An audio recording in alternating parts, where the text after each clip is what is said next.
This is Karen with Life 4.0. Last episode, we were visiting the amazing island of Marstrand, Sweden. But we can't leave that spot behind without first showing a brave late-night swim by our nephew. The air temperature was cold, and the water even colder. Still, Peter challenged himself to swim around a buoy in this rough channel between several islands.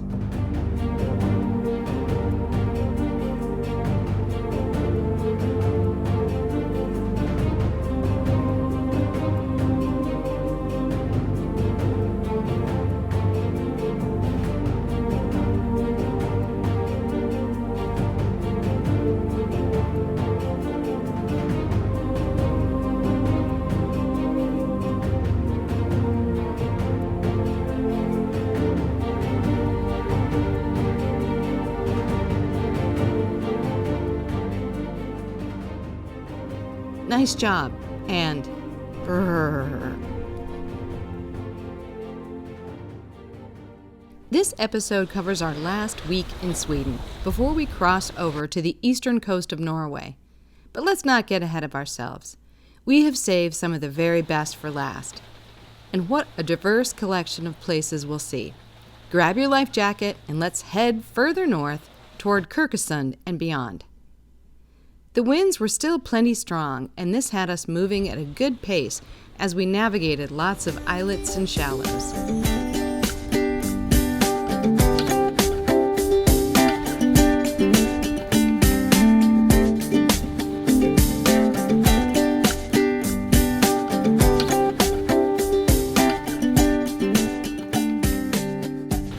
We are approaching Kyrkesund.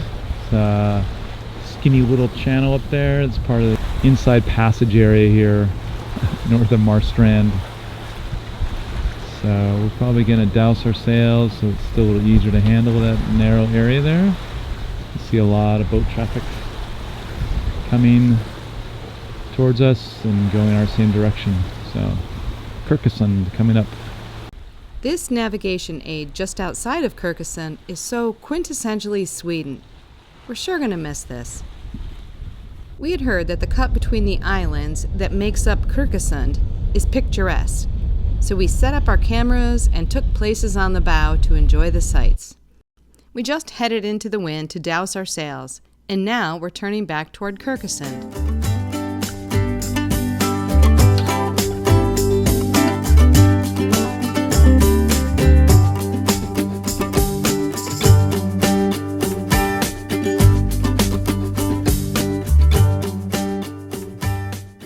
You can understand the appeal of having your summer place among one of these narrow cuts between islands that you find all over Sweden.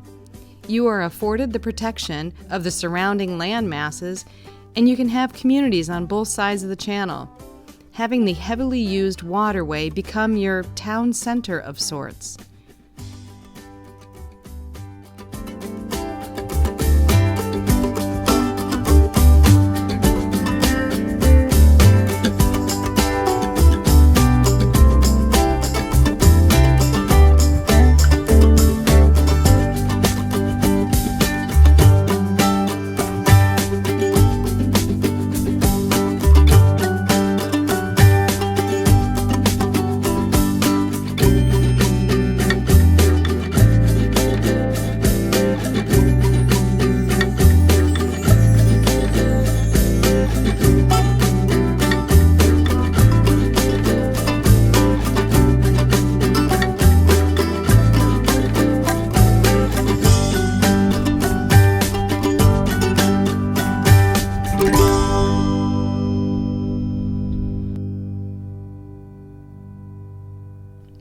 We're through the very cute part, but still have more narrows with lots of boat traffic to navigate.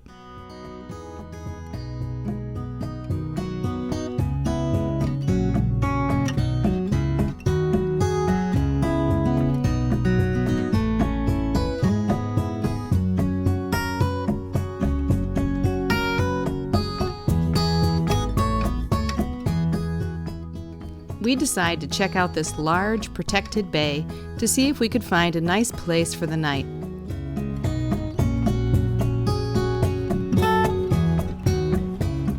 What a huge area this was, with a million places to tuck into.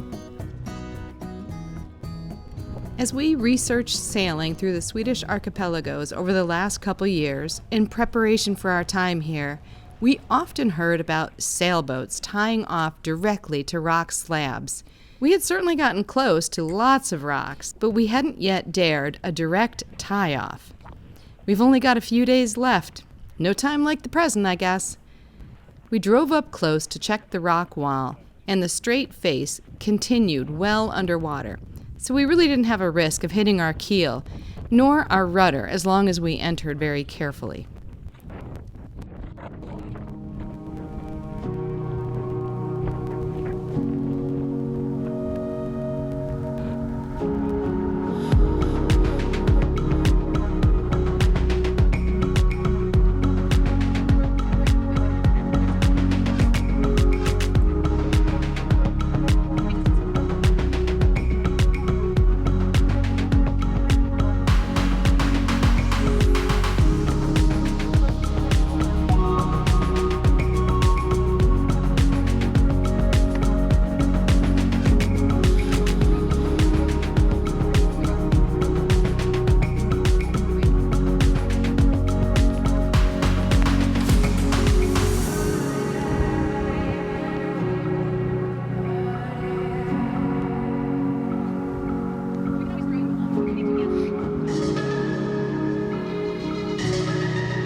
We typically do not like to get this up close and personal to rocks, but that's our boat, that's our bow, and this is us tied off sideways to this big huge granite face. It's pretty cool. It goes directly deep underwater here, and we've got some pins that we've tied to. Up here you can see this pin. Should be a nice little harbor. We're going to try to get the paddle boards out and hopefully go around, enjoy the paddle boarding in this area. There's lots of boats across the way. Cute little spot. This is a perfect island and cove for a paddleboard and an afternoon hike.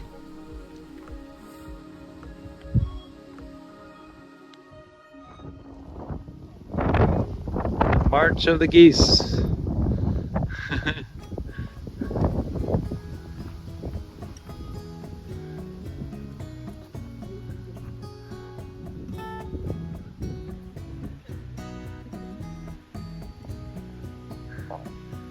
Sorry guys, to bug ya. Oh, getting a little feisty there.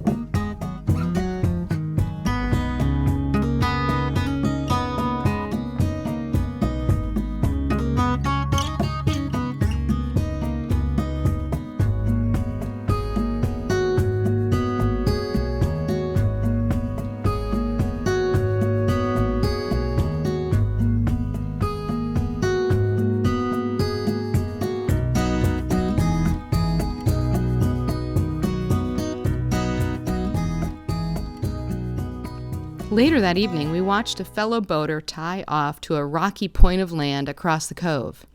This is quite typical. They let somebody from the crew off to determine their tie-off points and maybe hammer in something similar to a climber's pin once they find the perfect crevice.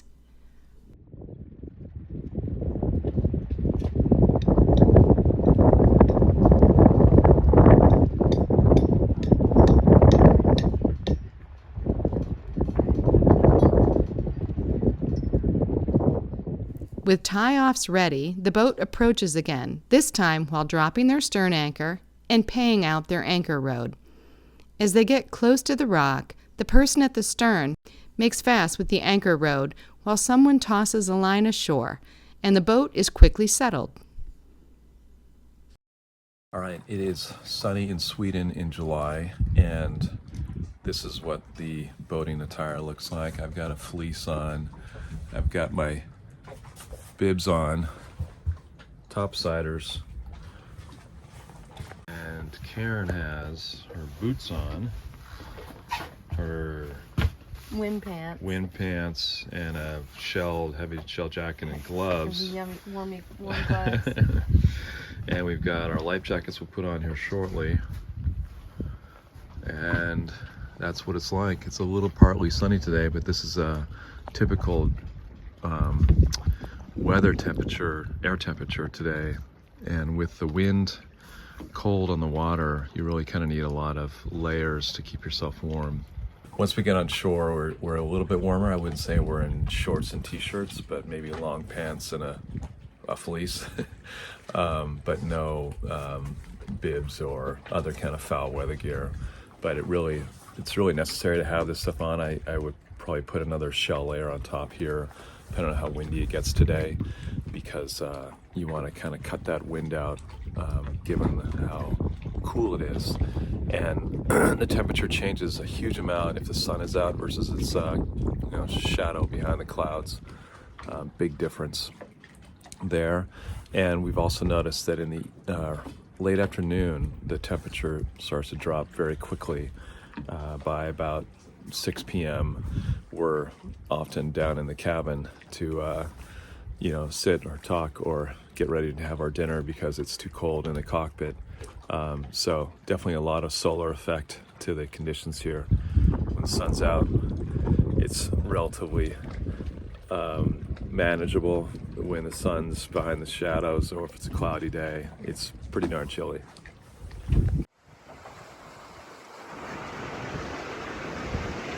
Alright, so we're down here, we're going to do another 90-degree turn again. So sort of go where they're going. Power boats are going. We're going to sort of go that direction. Just 3 more days in Sweden, and we have 2 gems to visit, Gullholmen and Stocken.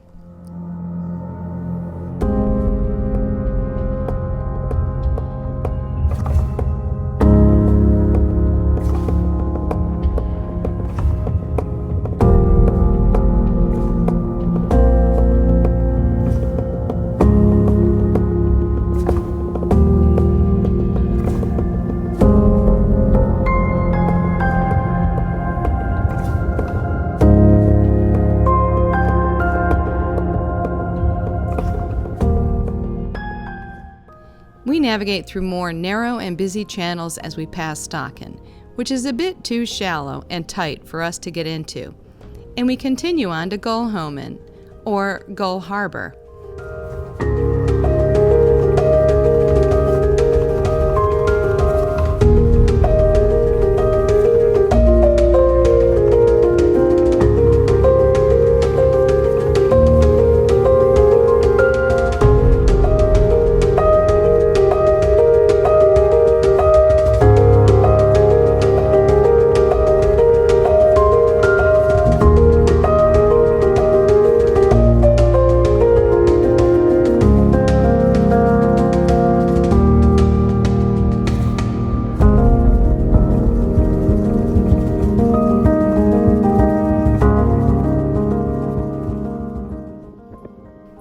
This bustling stop has a little bit of everything. A really good market, ferry service, shops and museums, restaurants, and wonderful cottage-lined winding paths worthy of an afternoon stroll.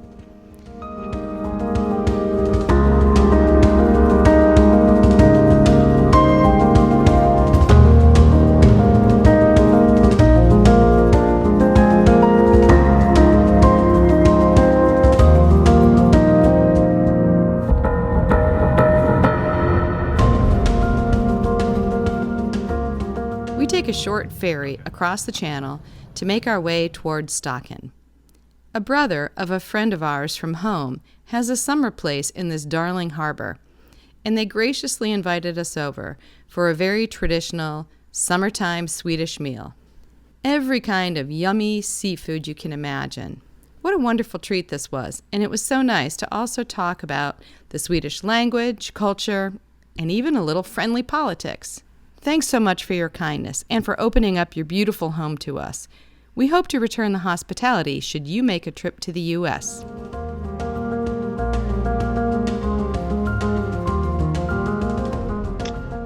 Here on the dock at Ellos Marina in Sweden, and we only have a few days left in Sweden. We're becoming very sad. We've been here for a long time, so it's going to be hard to leave.